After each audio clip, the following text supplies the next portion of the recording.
लाख दलदल हो पैर जमाए रखो, हाथ खाली ही सही बट हाथ उठाए रखो। कौन कहता है कि छलनी के अंदर पानी नहीं रुकता, बस बर्फ बनने का इंतजार बनाए रखो। नमस्कार दोस्तों, मैं आपका दोस्त, आपका मेंटर, आपका गाइडनर फिर से आज मैं आपके लिए एक न्यू ब्रेकिंग न्यूज लेके आ गया हूं। जैसे यहाँ पे देखा गया कि आरआरबी ने नोटिफिकेशन रिलीज किया, उसकी वैकेंसी का फॉर्म भी स्टार्ट होने वाला है 17 अगस्त से। तो यहाँ पे इस वैकेंसी को नर्सिंग सुपरिटेंडेंट के नाम से वैकेंसी को अनाउंस किया गया। इसमें क्या क्या फॉर्म की फिलिंग डेट होने वाली है, क्या क्या क्वालिफिकेशन चाहिए, हमें इसमें एज लिमिट क्या होने वाली है, एग्जाम्स का पैटर्न क्या होने वाला है, क्या क्या सिलेबस है, ये सब बातें आज मैं आपको बताने वाला हूं। इसके साथ में अपन देखते हैं कि जमाना क्या सोचेगा कभी मत सोचो। क्या कहते हैं? जमाना क्या सोचेगा कभी मत सोचो, क्योंकि जमाना बहुत अजीब है। नाकामयाब लोगों का मजाक उड़ाता है और कामयाब लोगों से जलता है। ये जमाना है, हमें इसकी परवाह नहीं करनी चाहिए, हमें अपने डेस्टिनेशंस पे लगे रहने चाहिए। और ये लोगो देख के आपको बड़ी ही खुशी होगी, क्योंकि जिसका हमें सालों साल से इंतजार था वो वैकेंसी का ये लोगो है RRB, railway recruitment board, nursing superintendent की कितनी वैकेंसी बेटा, जो नर्सिंग ऑफिसर की जो वैकेंसी होती है आरआरबी इसको नर्सिंग सुपरिटेंडेंट के नाम से ही अनाउंस करता है। तो यहाँ पे टोटल जो वैकेंसी होने वाली है वो कितनी होने वाली है, तो यहाँ पे आपको पता होना चाहिए 713 वैकेंसी यहाँ पे होने वाली है। कैसे कैसे कौन कौन सी वैकेंसी यहाँ पे, कौन कौन से जोन में कौन कौन सी वैकेंसी होने वाली है, सब बताऊंगा। उससे पहले आपको पता होना चाहिए कि यहाँ पे आरआरबी नर्सिंग ऑफिसर रिक्रूटमेंट की हाइलाइट्स कुछ आपको पता होना चाहिए कि हाइलाइट्स में क्या क्या है। सबसे पहले ऑर्गेनाइजेशंस के अपन नाम देख लेते हैं, वैकेंसी कहां से है, तो रेलवे रिक्रूटमेंट बोर्ड से है। किसकी वैकेंसी है, पोस्ट का नाम क्या है, नर्सिंग ऑफिसर है। वैकेंसीज कितनी है, 713 वैकेंसी। यस, एप्लीकेशंस का मोड क्या होगा, फॉर्म फिल करने का यहाँ पे मोड क्या रहने वाला है, तो आप बोलना बेटा कैसा है, यहाँ पे ऑनलाइन रहने वाला है। यस, ऑनलाइन रजिस्ट्रेशन की डेट क्या क्या होने वाली है, 17 अगस्त से यस 16 सितंबर तक यहाँ पे डेट रहने वाली है। एक महीने तक आपके पास में टाइम मिलेगा फॉर्म फिल करने के लिए। यस, सिलेक्शन प्रोसेस क्या रहने वाला है, तो बेटा सबसे पहले तो क्या होगा, कंप्यूटर बेस्ड टेस्ट होगा, सीबीटी टेस्ट होगा। सीबीटी टेस्ट होने के बाद में क्या होगा बेटा, डॉक्यूमेंट वेरिफिकेशन होगा। जी सर, पेमेंट क्या होने वाला है, तो बेटा जी यहाँ पे लेवल 7 के अकॉर्डिंग मान के चलिए कम से कम यहाँ पे पेमेंट जो बनेगा आपका 75 या 80 के समथिंग आपका पेमेंट रहने वाला है अलाउंस के साथ साथ। इसके बाद आगे देखते हैं, तो यहाँ पे नेक्स्ट आपको मैं बता देता हूं कि रेलवे नर्सिंग ऑफिसर 2024 की इंपॉर्टेंट डेट तो आपको पता होना चाहिए। अभी मैंने आपको बोला है नोटिफिकेशन आया था, ये 8 अगस्त को आया था, लेकिन इसके जो एग्जाम्स के जो ऑनलाइन जो फॉर्म फिल होने वाले हैं ये आपके 17 अगस्त से होने वाले हैं। यस, इसी के साथ में बेटा लास्ट डेट जो फॉर्म के अप्लाई होने वाली है वो कौन सी है, 16 सितंबर को होने वाली है। इसके साथ में यदि आपके फॉर्म में कोई भी करेक्शन करना है या कोई भी आपसे क्या हो जाती है, फॉर्म फिल करते समय कोई भी गलती हो जाती है, तो उसको एडिट करने का जो टाइमिंग है बेटा कब तक किया जा सकता है, तो अपन देखिए 26 सितंबर को तक अपन क्या कर सकते हैं, लास्ट डेट होगी आपके फॉर्म को एडिट करने की। इसी के साथ में नेक्स्ट आपको पता होना चाहिए कौन कौन से जोन में कौन कौन सी मतलब कितनी वैकेंसीज यहाँ पे होने वाली है।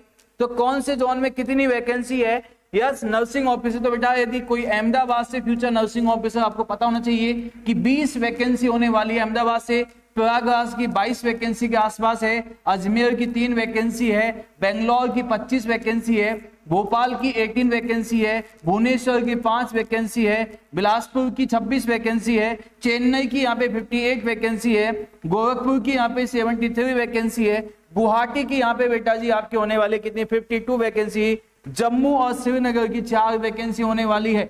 यस, इसी के साथ में जो वैकेंसी होने वाली है बेटा यहाँ पे वो कितनी होने वाली है, ध्यान दीजिएगा कि कोलकाता के आपके पास में 127 वैकेंसी यहाँ पे होने वाली है, 127। सबसे ज्यादा या तो आपको कोलकाता का मिलेगा या आपको मुंबई का मिलेगा। यस, मालदा की जो वैकेंसी होने वाली है बेटा 22 वैकेंसी यहाँ पे है। मुंबई की जो जोन की वैकेंसी कितने होने वाली है बेटा यहाँ पे 133 वैकेंसी है। मिर्जापुर की यदि अपन बात कर ले तो यहाँ पे कितने होने वाले हैं बेटा, 10 वैकेंसीज होने वाली है। पटना की कितनी वैकेंसी है बेटा, यहाँ पे 23 वैकेंसी है। सेम रांची की यहाँ पे कितनी वैकेंसी है, 23 वैकेंसी है। यस, इसके बाद में सिकंदराबाद की कितनी वैकेंसी है बेटा, 54 वैकेंसी यहाँ पे होने वाली है। सिलीगुड़ी की कितनी वैकेंसी है बेटा, 15 वैकेंसी है। ऐसे यदि सभी जोन की वैकेंसी को मैं आपको मिला के बताता हूं तो कितनी वैकेंसी हो गई बेटा, 713 वैकेंसी यहाँ पे हो गई है। यस, 713 वैकेंसी कंप्लीट यहाँ पे आपकी होने वाली है। सेकंड अपन देखेंगे कि कितनी मतलब यहाँ पे फॉर्म की फीस क्या होने वाली है, तो ध्यान दीजिएगा बेटा, SC ST फीमेल PWD या एक्स सर्विसमैन ट्रांसजेंडर, यदि अपन बात की EBC या माइनॉरिटीज, इन सभी की जो फॉर्म की फीस होगी बेटा 250 यहाँ पे मानी जाएगी। कितना लगेगा बेटा, 250 रुपए। लेकिन OBC और जनरल की जो फीस होने वाली है यहाँ पे 500 रुपए होने वाली है। आपको जान के खुशी होगी कि ये फीस जो है मात्र टेम्पररी बेसिस पे आपके लगने वाली है। क्यों? क्योंकि जैसे बेटा आप CBT एग्जाम में जाके बैठोगे तो जो भी बच्चा CBT एग्जाम में जाके बैठेगा उसकी 250 रुपए कंप्लीट 250 रुपए क्या हो जाएगी, वापिस यहाँ पे रिफंड कर दी जाएगी बेटा। क्या होगी यहाँ पे, रिफंडेबल है। जबकि OBC और जनरल की जो फीस है बेटा 500 रुपए में से आफ्टर एग्जाम में, आपके एग्जाम में बैठने के बाद में इसमें आपकी 400 रुपए फीस यहाँ पे रिफंडेबल है। कितनी है बेटा, यहाँ पे 400 रुपए फीस आपकी रिफंडेबल रहेगी। यस, इसलिए फीस की आपने टेंशन नहीं करनी है। मुझे ये बताइए, RRB वाला लेके आ रहा है, कुछ नहीं ले रहा बेटा, फ्री ऑफ कॉस्ट फॉर्म मान के चलिए। इसके बाद में सेकंड अपन बात कर लेते हैं, यहाँ पे कितने साल का एज रिलैक्सेशन होने वाला है। यस, SC ST के लिए 5 साल का है, OBC के लिए 3 साल का, एक्स सर्विसमैन के लिए बेटा जैसे कि कोई जनरल से है, EWS से, तो अपन कह सकते हैं UR से, अनरिजर्व कैटेगरी से या EWS से कितना बेटा 3 साल का, या OBC NCL के लिए 6 साल का, SC ST के लिए कितना बेटा यहाँ पे 8 साल का है। PWBD की यहाँ पे है बेटा यहाँ पे कितना, अनरिजर्व कैटेगरी और EWS के लिए 10 साल का है, OBC NCL के लिए 13 साल का है, SC ST के लिए 15 साल का है। ऐसे कुछ यहाँ पे एज रिलैक्सेशंस आपके होने वाले हैं। यस, इसी के साथ में आपको नेक्स्ट में आपको इंफॉर्मेशन दे देता हूं कि जैसे हमें फीमेल कैंडिडेट है या विडो है या डिवोर्स है या क्या हो गया बेटा, या किसी ने क्या लिया हुआ है कोर्ट के माध्यम से, क्या किया हुआ है, डिवोर्स लिया हुआ है अपने हस्बैंड से, यस नो, तो यहाँ पे अपन कह सकते हैं। लेकिन जैसे यहाँ पे 35 साल तक, 38 साल, 40 साल, ऐसे अपन क्या कर सकते हैं बेटा, फॉर्म फिल यहाँ पे किए जा सकते हैं। एज रिलैक्सेशन की भी कोई ज्यादा वो दिक्कत हमें नहीं है। 35 साल से लेकर 42-43 साल तक के पर्सन भी यहाँ पे फॉर्म फिल कर सकते हैं, इसलिए हमें टेंशन लेने वाली बात नहीं है।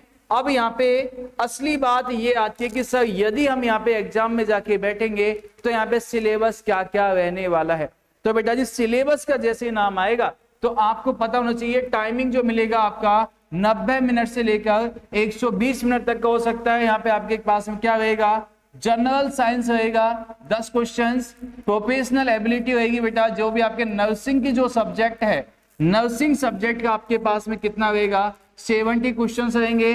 जनरल अरिथमेटिक या जनरल इंटेलिजेंस या रीजनिंग, ये आपके तीनों को मिला के कितना रहेगा बेटा, यहाँ पे 10 क्वेश्चंस रहेंगे।